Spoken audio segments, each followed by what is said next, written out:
उत्तर प्रदेश के मेरठ के बाद अब राजस्थान का खैरथल भी नीले ड्रम कांड से दहल उठा है। एक मकान की छत से जब नीले ड्रम में शव मिला तो पूरे इलाके में सनसनी फैल गई।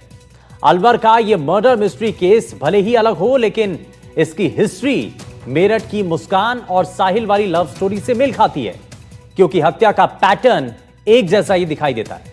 हत्या की वजह भी एक जैसी थी, वजह वही प्यार, धोखा और फिर कत्ल।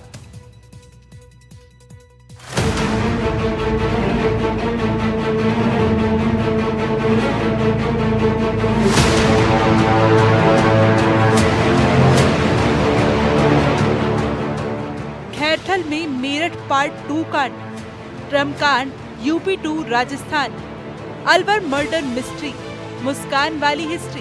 पहले मारा, फिर ड्रम में लाश छिपाई, ड्रम में नमक डालकर लाश छिपाई। अलवर में मुस्कान जैसी हेट स्टोरी, प्रेम में प्रेमी के साथ पति का कत्ल। करीब 5 महीने पहले की बात है, जब मेरठ से एक नीले ड्रम की खौफनाक कहानी सामने आई थी। उस नीले ड्रम ने ऐसी दहशत फैलाई थी कि देश भर के पतियों की नींद हराम हो गई थी। मेरठ से 250 किलोमीटर दूर राजस्थान के अलवर इलाके में इस बार नीले रंग के ड्रम ने जिस शख्स की लाश उगली, उसका नाम हंसराज उर्फ सूरज था। एक मकान की छत पर नीले ड्रम में युवक का शव मिला। मकान से बदबू आने की सूचना मिलने पर लोग छत पर पहुंचे।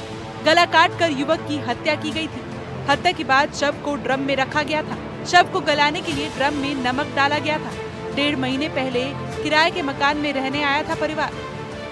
पुलिस की गाड़ियां देख अब आसपास के लोग भी राजेश के घर के बाहर इकट्ठा होने लगते हैं। थोड़ी ही देर में अब पुलिस उस मकान की छत पर मौजूद थी। छत पर कुल 2 नीले ड्रम रखे हुए थे, जबकि छत पर ही नीले रंग की ही पानी की एक टंकी भी थी।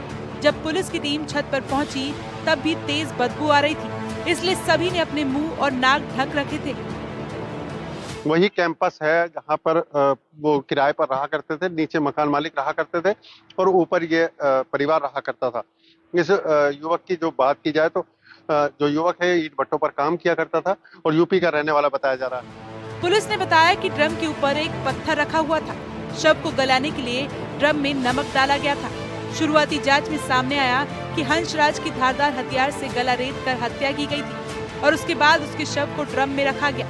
युवक की हत्या किसने की और उसका शव कितने दिनों से ड्रम में रखा हुआ था? हंसराज यूपी के शाहजहांपुर का रहने वाला था और यहाँ ईंट के भट्टे पर काम करता था। किशनगढ़ में पहले भट्टे पर काम करता था, सूर्या भट्टे पर। अच्छा। फिर उसके बाद पता नहीं यहाँ पर कहाँ पर काम कर रहा था। तुम्हारी भाभी कहाँ की है? भाभी विजयनगर की है। यूपी में? हाँ, यूपी के सही शादी। कितना समय हो गया उनको यहाँ किशनगढ़ में? किशनगढ़ में 3-4 महीने हो गया। 3-4 महीने हुए। हाँ। तो बरसात में क्या उन्होंने वापिस आने की कही थी कि मैं वापिस आ रहा हूँ, भट्टा बंद है अब? नहीं, वापस नहीं आने के लिए बोला था। 9 तारीख को बात हुई थी। अच्छा। 9 तारीख के बाद बात नहीं हुई थी उससे। तो ये बोला था, तो उसकी घरवाली से बात नहीं हुई। इस पूरी घटना के बाद आसपास के लोगों में दहशत का माहौल है। इस घटना से मेरठ का मामला याद आ गया, जिसमें आरोपी मुस्कान ने अपने प्रेमी साहिल के साथ मिलकर पति की हत्या कर दी थी।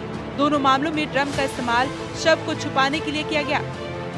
मौजूद है उस जगह पर जहां पर उसने किराए का कमरा लिया हुआ था और यहाँ पर वो रहा करता था। मामला जब सामने आया कि 2 दिनों से लापता उसकी पत्नी और बच्चे और इस मकान मालिक का बेटा यहाँ से लापता था, जिसके बाद उसकी तलाश की गई। नीचे जब मकान मालिक को आभास हुआ कि ऊपर से कोई नहीं आया है, यहाँ से निकास नहीं हुआ है, उसके बाद मकान मालिक ने उसकी जांच पड़ताल शुरू की। मेरठ का नीला ड्रम कांड, जिससे पूरा देश सहम उठा था। अलवर की खैरथल तिजारा में नीले ड्रम में शख्स का शव मिलने से हड़कंप मच गया। मेरठ के सौरभ राजपूत की तरह अलवर में भी यूपी के हंसराज की हत्या कर दी गई। सौरभ की तरह हंसराज का शव भी नीले ड्रम में मिला। हत्या के बाद पत्नी अपने 3 बच्चों के साथ मकान मालिक के बेटे के साथ फरार थी। पुलिस ने इस सनसनीखेज हत्याकांड में मृतक हंसराज की पत्नी और मकान मालिक के बेटे जितेंद्र को पकड़ लिया है। ये मामला उत्तर प्रदेश के मेरठ की रूह कपा देने वाली घटना की याद दिलाता है। कुछ महीने पहले मेरठ में हुए खौफनाक हत्याकांड ने पूरे देश को झकझोर कर रख दिया था, जहां एक पत्नी ने अपने ही पति की निर्मम हत्या कर उसके शव को नीले प्लास्टिक ड्रम में बंद कर फेंक ऊपर से सीमेंट डालकर पैक कर दिया था। जिससे कि किसी को इस बारे में पता न चल पाए। लेकिन कातिल चाहे कितना भी शातिर क्यों न हो, कोई न कोई सुराग छोड़ ही देता है। इस घटना ने एक बार फिर लोगों को ये सोचने पर मजबूर कर दिया है कि हमारा समाज किस दिशा में जा रहा है और लगातार इस तरह की घटनाएं क्यों सामने आ रही है। एनडीटीवी राजस्थान के लिए अलवर से मुदित गौर की रिपोर्ट। और अलवर के किशनगढ़ बास थाना क्षेत्र में हुए नीले ड्रम में हत्या कर डालने के मामले में जयपुर रेंज आईजी राहुल प्रकाश ने घटनास्थल का जायजा लिया। आईजी ने घटनास्थल के मुआयने के बाद मीडिया से बातचीत की, जिसमें उन्होंने कहा है कि पुलिस अब सबूतों को इकट्ठा करने लगी है ताकि इस मामले की तह तक जाकर आरोपियों को सख्त सजा दिलाई जा सके। हत्याकांड का पुलिस ने बहुत जल्दी खुलासा किया और जो इसके मुलजिम थे उनको भी अरेस्ट कर लिया। ये प्रोफेशनल पुलिसिंग को दिखाता है और इसमें अभी जो भी एविडेंसेस हैं उसको कड़ी से कड़ी जोड़ करके और इनको सज़ा दिलाने का काम है हमारा, तो उसके ऊपर काम किया जा रहा है।